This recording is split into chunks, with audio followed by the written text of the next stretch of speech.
Mutiara Ramadan, program dialog dengan tokoh-tokoh Muslim Indonesia yang menginspirasi dunia. Voice of Indonesia, dari Indonesia untuk dunia. Muhammad Samsi Ali, populer disebut Imam Samsi Ali, lahir di Bulukumba, tanggal 5 Oktober 1967. Anak ketiga dari 6 bersaudara, dari pasangan Bapak Ali Kardun dan Ibu Inong Tipangrum. Imam Samsi Ali menyelesaikan pendidikan dasar di SD Lembana Kajang Bulukumba, Sulsel, dan Ponpes Muhammadiyah Darul Arkam Makassar 1987. S1 dan S2 diraih dari International Islamic University Islamabad, Pakistan, dan gelar PhD dari Amerika Serikat.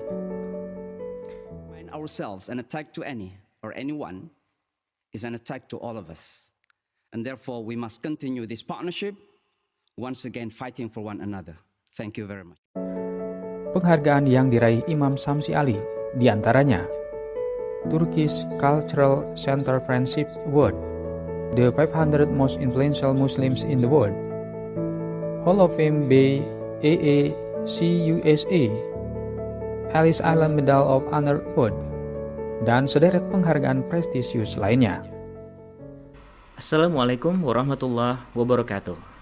Pendengar Voice of Indonesia, Alhamdulillah senang sekali rasanya di hari dan bulan yang penuh berkah ini, saya Dani Rusyad kembali dapat menyapa Anda dalam program khusus Mutiara Ramadan bersama tokoh dan pakar Muslim asal Indonesia yang menginspirasi dunia. Pada episode kali ini terhubung bersama kita Alhamdulillah langsung dari Amerika Serikat secara daring, yaitu seorang mubalik, seorang duta perdamaian dan tokoh interfaith dialogue terkemuka di panggung dunia, Ustadz Haji Muhammad Syamsi Ali LCMA PhD, yang biasa dipanggil Ustadz atau Imam Syamsi Ali. Apa kabar Ustadz? Baik, Alhamdulillah. Assalamualaikum warahmatullahi wabarakatuh. Waalaikumsalam warahmatullahi wabarakatuh. Bagaimana kondisi di New York Ustadz saat ini? Saat ini lagi musim dingin, saljunya masih tebal di luar rumah, tapi hangat karena kita sedang memasuki musim politik, memasuki kampanye pemilihan presiden di bulan November nanti. Baik Ustadz. Terima kasih telah bersedia hadir di Voice of Indonesia, Ustadz, Radio Republik Indonesia. Senang, sama-sama. Ustadz Samsi Ali, untuk mencapai posisi saat ini sebagai tokoh interfaith dialogue dan cendekiawan Muslim terkemuka di dunia, tentu banyak sekali cerita yang dapat dibagikan kepada pemirsa Voice of Indonesia. Silakan Ustadz.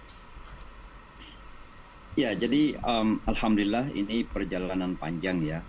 Saya adalah seorang anak petani dari sebuah kampung terpencil di Sulawesi Selatan. Kampung saya itu namanya Kajang, kecamatannya namanya Kajang, ini kampung dalam. Jadi memang kampung yang masih sangat tertutup sekali secara tradisional, secara tradisi dan kultur budaya, sehingga memang kurang terbuka dengan dunia luar. Tapi Alhamdulillah segala rentang perjalanan hidup saya ini, saya merasa memang ada yang mengatur. Dan saya yakin sekali bahwa semua itu adalah aturan Allah Subhanahu wa ta'ala. Maka saya kecil setelah tamat SD dimasukkan ke pesantren Muhammadiyah Darul Arkam Gombara di Makassar. Dan Alhamdulillah selesai 6 tahun SMP SMA. Dan kemudian saya berkesempatan mendapatkan beasiswa dari Rabita Alam Islami untuk kuliah di luar negeri. Kebetulan kami ditempatkan di Pakistan, Islamabad, tepatnya di International Islamic University di Islamabad. Juga saya alhamdulillah singkatnya selesaikan S1 dan S2 di penghujung tahun 95. Dan di tahun 95 itulah kemudian saya ditawari untuk menjadi guru, staf pengajar di salah satu yayasan di kota Jeddah, Saudi Arabia. Lalu 2 tahun kemudian, di akhir 96 sebenarnya, awal 97, saya diundang oleh Konsul Jenderal Republik Indonesia di Jeddah untuk menyampaikan ceramah manasik haji kepada satu kelompok grup haji yang disebut Haji Lunek. Lunek itu luar negeri. Jadi ada dubes-dubes, para diplomat, Tapi di grup itu juga ada beberapa pejabat dari Indonesia. Ada Menteri Tarmizi Tahir, ada Pak Faisal Tanjung, ada Pak Azwar Anas ketika itu, dan juga Pak Ali Alatas. Nah, setelah saya ceramah itulah kemudian saya didekatin oleh duta besar kita di PBB ketika itu, almarhum Bapak Nugroho Wisnumurti, dan beliau menawarin saya ke kota New York. Saya sendiri waktu itu tidak tahu kenapa sampai beliau menawarin saya ke kota New York. Tapi beliau mengatakan kita baru saja membeli gedung dan kita jadikan masjid dan kita perlu seorang imam. Beliau memanggil saya adik. Kalau sekiranya adik bersedia, saya akan undang. Saya katakan saya siap. Kenapa? Karena ketika itu saya kontraknya 2 tahun di Saudi Arabia udah mau selesai juga.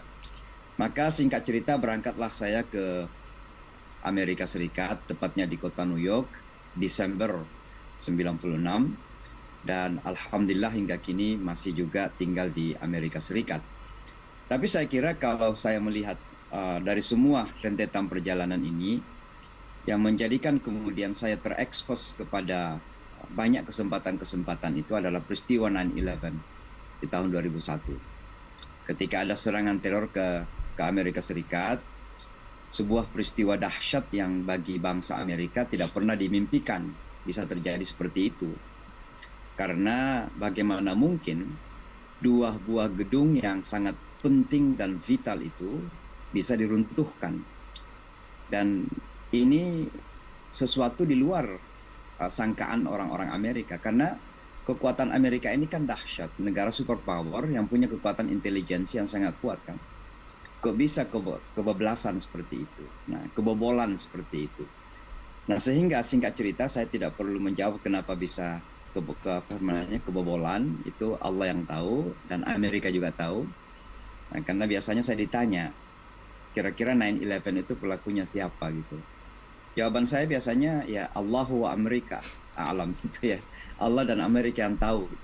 Karena sampai detik ini pun tidak ada hitam di atas putih untuk bisa menjadi bukti bahwa pelakunya adalah si A atau si B gitu. Yang selama ini terbangun memang ada nama-nama yang disebutkan kebetulan beragama Islam, yang katanya dikomando oleh Bin Laden dari Afghanistan. Tapi singkat cerita adalah peristiwa ini kemudian menjadi momentum yang sangat besar sekali bagi kami untuk melangkah lebih luas lagi. Kami tidak lagi menjadi imam bagi masyarakat Muslim Indonesia, tapi kami diundang menjadi imam di Islamic Center. Bahkan kami sebenarnya menjadi wakil komunitas Muslim, bukan Indonesia saja, di dalam banyak perhelatan-perhelatan besar setelah 9/11. Termasuk bertemu dengan Presiden Bush ketika pertama kali ke Ground Zero, kemudian 3 kali diundang ke White House, kemudian membaca doa di Yankee Stadium, dan banyak lagi. Nah, peristiwa 9/11 ini sungguhnya adalah ada semacam blessing in disguise. Jadi ada keberkahan tersendiri di tengah kepedihan itu. Di antara keberkahan itu adalah terbukanya pintu-pintu yang luas bagi kita komunitas Muslim untuk lebih akses, memperkenalkan diri. Karena sebelum 9/11 kita merasa semua bagus-bagus saja. Seolah-olah taken for granted ya. Dijamin lah kira-kira begitu. Tapi begitu kita menghadapi tantangan karena 9/11, kemudian kita tertantang betul untuk mengenalkan Islam ini kepada tetangga-tetangga kita. Maka disitulah kemudian saya memulai satu inisiatif yang disebutkan tadi itu, dialog antara agama itu. Karena saya yakin sekali bahwa dialog antara agama ini adalah salah satu jembatan untuk mengenalkan ya agama yang kita cintai ini kepada teman-teman di sekitar kita. Dan ini adalah cara yang paling efektif untuk merubah persepsi yang salah tentang Islam. Islam yang dipahami mengancam, menakutkan, Islam yang dipahami sebagai agama yang tidak bisa bersahabat, kita balik itu menjadi kenyataan bahwa ternyata Islam itu bisa bersahabat dengan siapa saja. Maka saya berdialog dengan komunitas Kristen, komunitas Hindu, Buddha, bahkan komunitas Yahudi yang di dalam benak banyak orang Islam adalah musuh yang tidak mungkin kita bersahabat, tidak mungkin bisa berteman. Tapi kenyataannya dengan segala permasalahan yang kita hadapi di Timur Tengah, khususnya Palestina dan akhir-akhir ini tentang Gaza, kami bisa melakukan dialog itu. Kenapa? Karena kami yakin bahwa dengan segala perbedaan yang ada, masih ada persamaan-persamaan yang bisa kita jadikan sebagai jembatan kerjasama. Nah, bagi kami di masyarakat Muslim Amerika dengan Yahudi itu jembatan yang terkuat, yang terbesar adalah kita sama-sama menghadapi tantangan. Tantangan kita adalah Islamofobia, tantangan mereka adalah antisemitisme.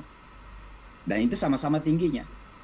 Dan oleh karenanya kami sepakat bahwa kita bekerja sama untuk melawan musuh kita bersama. Musuh Yahudi namanya anti-Semitism atau Semitisme, dan musuh Islam adalah Islamofobia. Jadi singkat cerita adalah ini perjalanan panjang, ya mungkin sudah beberapa kali tampil di media, di tempat-tempat yang mungkin ya publik sifatnya. Semua ini bukan simsalabim, tapi perjalanan panjang. Alhamdulillah. Alhamdulillah. Ustaz Samsi Ali, di antara perjalanan tersebut ya yang sangat menarik sekali dan tentu saja sangat menarik bagi saya dan bagi pemirsa Voice, Ustaz, tentang Nusantara Foundation, Ustaz, yang menjadi cikal bakal pesantren di Amerika Serikat. Dikaitkan dengan tren tadi yang Ustaz sampaikan, tren Islamofobik dan perbedaan kultur di sana tentu saja tidak taken for granted, Ustaz ya.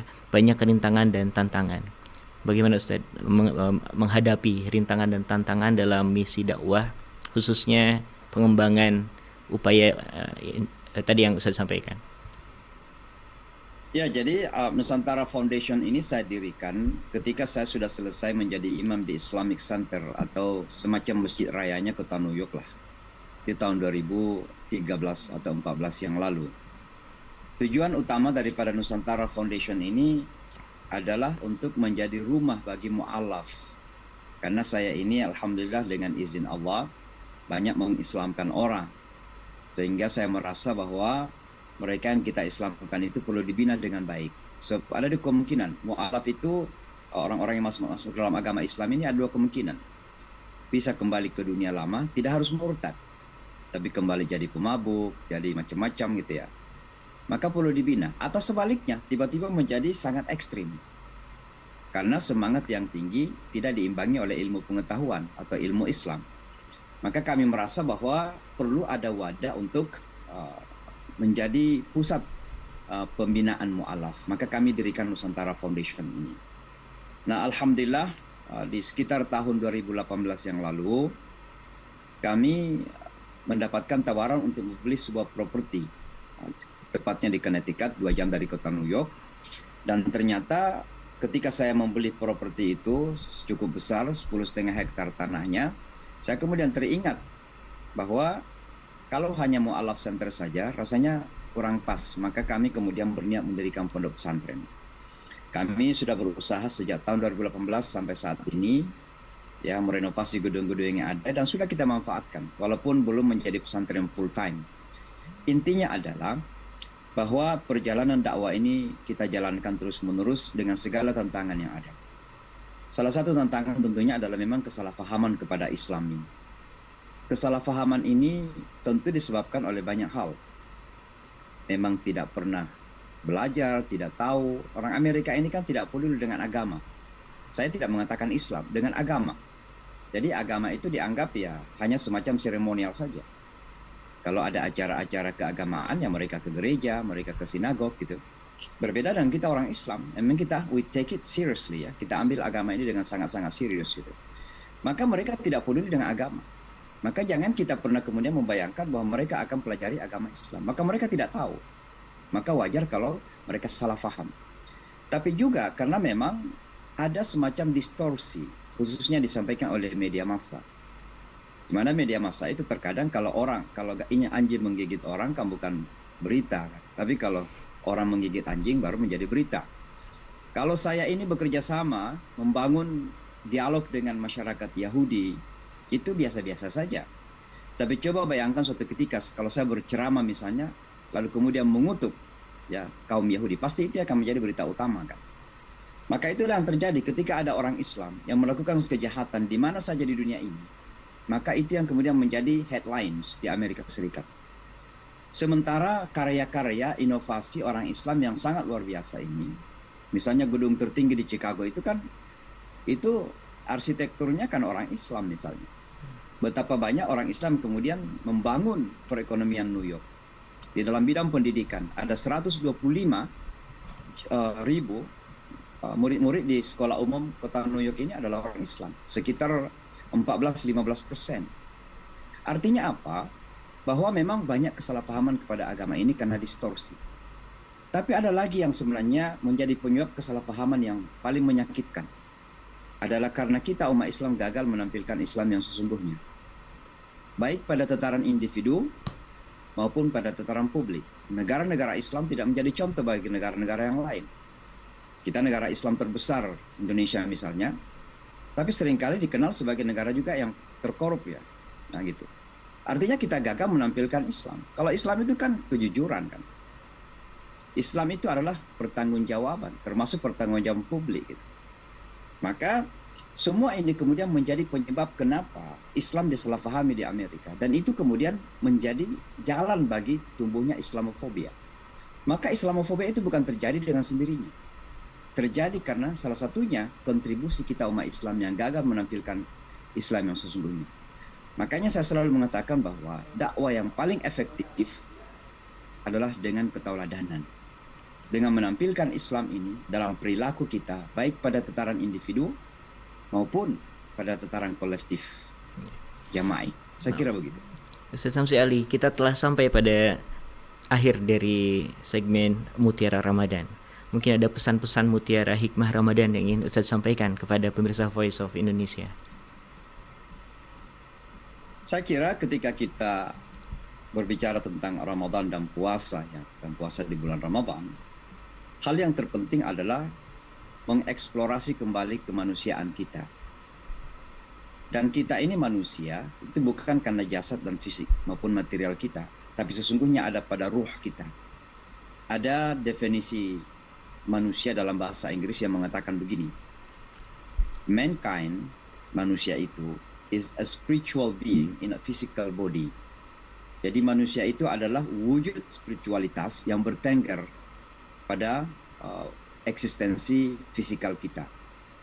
Makanya kalau kita meninggal, fisik kita kembali kepada tanah, tapi ruh kita tidak mati, kembali kepada Allah Subhanahu wa taala. Maka yang saya ingin sampaikan adalah mari kita di bulan Ramadan ini menumbuh suburkan, memupuk kembali spiritualitas kita agar kita menjadi manusia sesungguhnya. Ketika kita secara ruh menjadi lemah, maka kita akan menjadi lemah dalam segala hal. Maka mudah-mudahan di bulan Ramadan ini spiritualitas kita menjadi kuat dengan ibadah-ibadah yang kita lakukan, puasa, qiyamul lail, zikir, baca Quran, semua ini menjadi jalan bagi penguatan spiritualitas kita insyaAllah. Saya kira demikian, mudah-mudahan Allah menerima puasa kita dan kita semua diampuni segala dosa dan diterima segala kebaikan oleh Allah Subhanahu wa taala. Amin. Alhamdulillah. Terima kasih Ustadz atas ilmu dan pengalaman yang Ustadz bagikan kepada pemirsa Voice of Indonesia. Pemirsa, banyak sekali pelajaran dan hikmah yang dapat kita petik dari perbincangan hangat saya bersama Ustadz Samsi Ali yang telah menjadi ikon dialog antar agama di Amerika Serikat dan juga dunia. Terima kasih telah mengikuti program Mutiara Ramadan. Saya Dani Rusyad, sampai jumpa pada episode berikutnya di program yang sama. Wassalamualaikum warahmatullahi wabarakatuh. Mutiara Ramadan, program dialog dengan tokoh-tokoh Muslim Indonesia yang menginspirasi dunia. Voice of Indonesia, dari Indonesia untuk dunia.